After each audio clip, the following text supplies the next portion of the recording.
So, can we tell what this is? This is one of the earliest examples of combinatorics, magic squares. Combinatorics is an ancient field. Its history may be traced back over 4,000 years to the age of the Great Yu. According to the Chinese myths, the Great Yu tamed the Yellow River. There is a legend that says, while working to tame the river, the Great Yu was very worried. One day, he was strolling by the riverbank when a giant tortoise rose from the Yellow River. This tortoise was not only huge, but even more amazingly, there were mysterious patterns on its back. If we study the patterns carefully, we discover that its back is divided up into 9 squares. Each square contains a number of dots. If we add up the dots of each row, or of all columns, or even of each diagonal, all adds up to 15. 15 is quite a special number in the Chinese lunar calendar, since solar term lasts 15 days each. So the Great Yu was inspired by this mysterious pattern and divided the work accordingly into 15 days period. Magic square appears not only in the ancient literature, but even in well-known works in film and television. They appear frequently. Next, we will watch a short clip from the legend of the Condor heroes.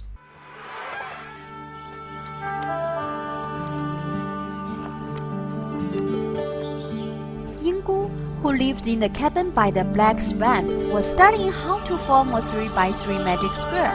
Yet over a decade passed, and she still could not reach a perfect solution until Rong Huang came to the cabin that was. 算法自然尽我100倍，可是我问你，将1至9这9个数字分成3列，不论纵横斜角，每3个数字相加都是15，如何排法？9宫之意，法以灵归，2、4为肩，6、8为足，左3右7，带9履1，5为中间。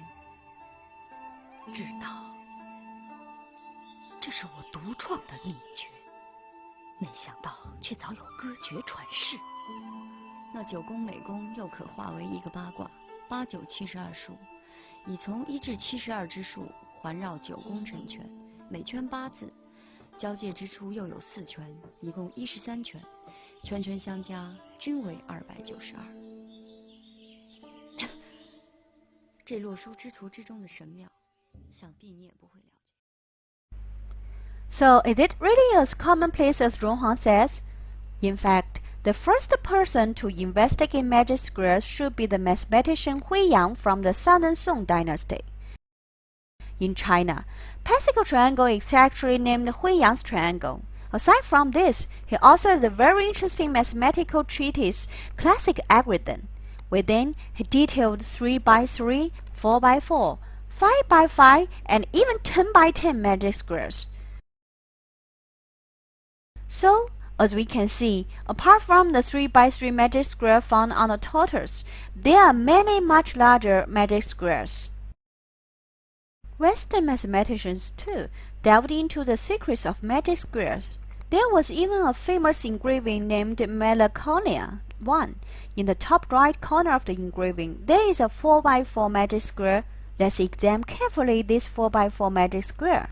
In the 2 squares in the middle of the last row, one holds a 15 and the other 14. This demonstrates the cleverness of the artist, for this engraving dates back to 1514. So, it can be seen the secret behind the order in magic square are almost beyond the imagination of mankind, and some feel the magic square harbors secrets of the universe. For precisely this reason, in many religions, magic square holds special symbolic significance. Even within their temples, magic squares are carved onto the walls. So, if we are to study magic squares, we must first give them a formal definition, a prerequisite for any rigorous mathematical investigation. First, we must have a n by n grid. Shall put the number 1, 2, 3 all the way up to n squared into the n by n grid. We must guarantee that for every row and column, and even for its diagonals, the sum of the relevant numbers are identical.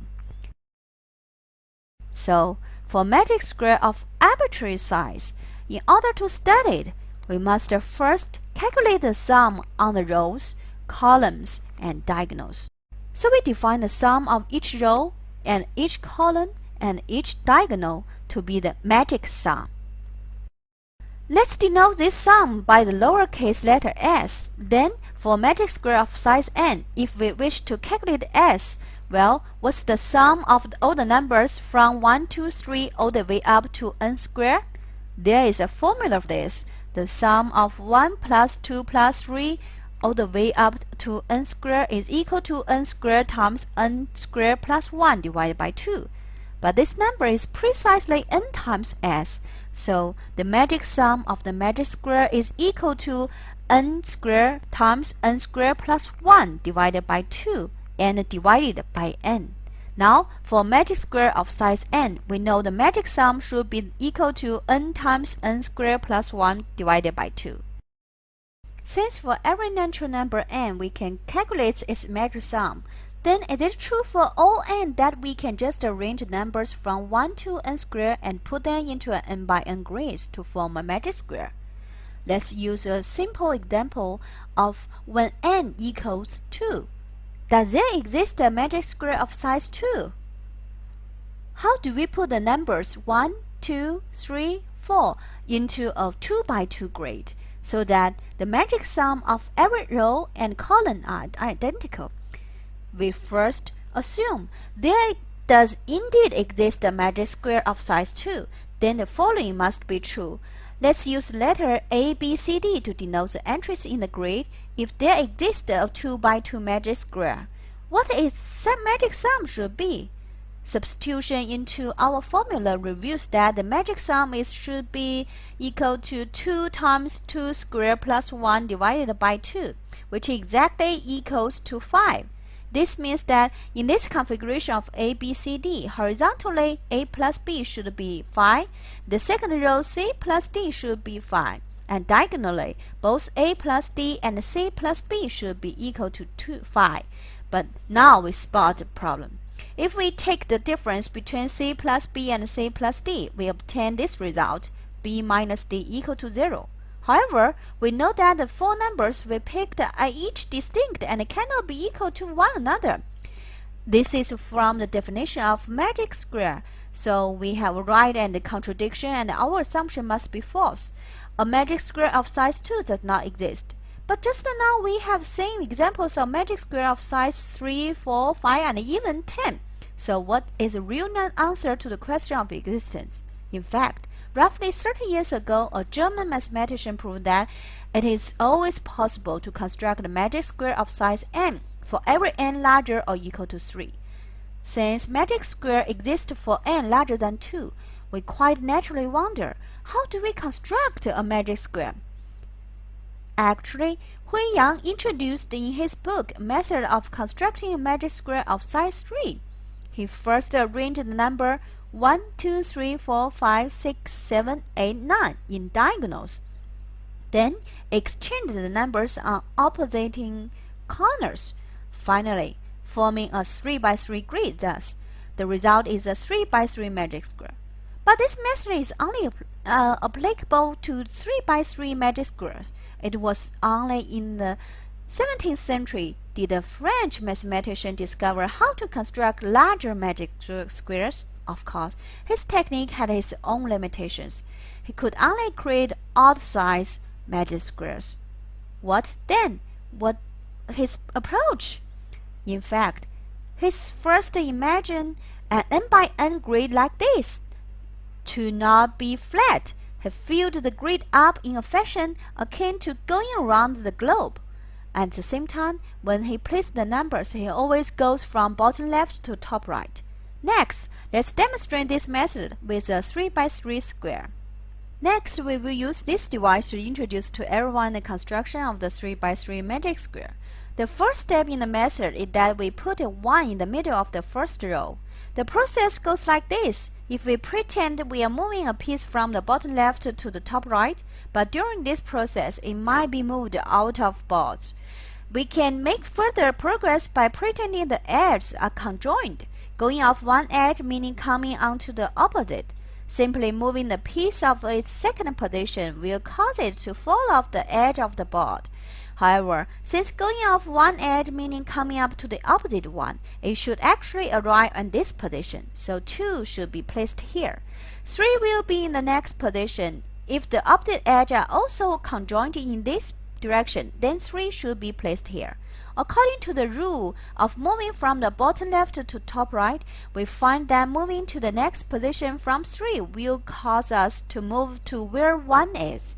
Now, this is special case. If the next position is already occupied, or we placed the piece immediately below the previous square. Therefore, 4 should be placed here. After this, we try to find the positions for 5 and 6 following the rule. We don't have to do anything special until 7, when the next position will go off the board. By observing that 7 will be placed at this position in the corner, which is already occupied, so we must move to the square immediately below the previous square. Next, it's time to find the position of 8 from 7. We see that it should be here due to the conjoined edges. Finally, our last square is reserved for 9.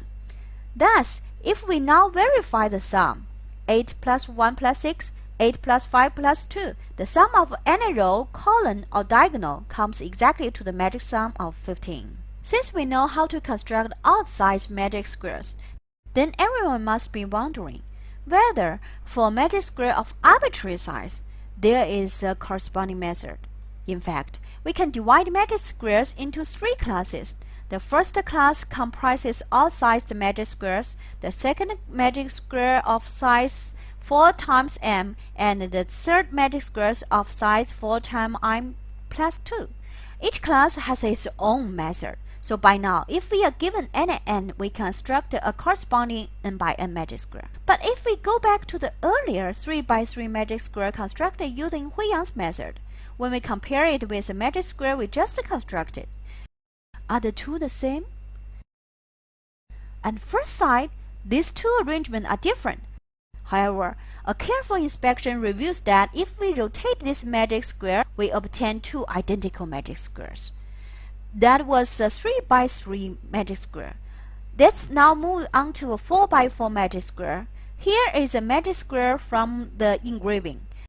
This magic square we are seeing are carved next to a temple, although they are both 4 by 4 magic square. No matter how you rotate or flip, their arrangement are not the same. This leads to the question, if we take a magic square of size n, how many distinct magic squares can we generate? In fact, the counting of magic square has long perplexed people. We know that no magic square of size 2 exists. If discount flips and rotations, then for a 3 by 3 magic square, there is only one possibility. Once we are up to 4 by 4, there are 880 distinct arrangements.